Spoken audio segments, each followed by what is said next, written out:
The UK is appalled by the Israeli military strike on Al Tabeen school, where Palestinian civilians were sheltering. The UN tells us this strike killed dozens of Palestinians, many of whom are reported to be women and children. Sadly, this was not the only Israeli strike on schools turned shelters we have seen. There were 17 such attacks in July alone.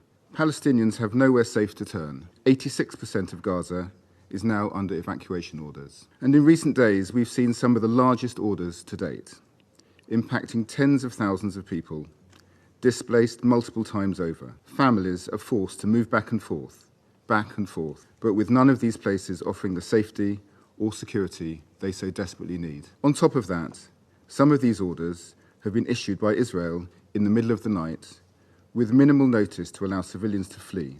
Israel must ensure it complies with its obligations under international humanitarian law to protect civilians. The UK is also horrified by the reports of sexual violence and abuse faced by the hostages in Gaza and Palestinian prisoners held in Israeli detention, many of whom are children. Hamas must release all the hostages immediately. Hamas must also stop endangering civilians, and Israel must grant the ICRC access to prisoners immediately and ensure accountability if anyone is found to be responsible for the abuse of detainees.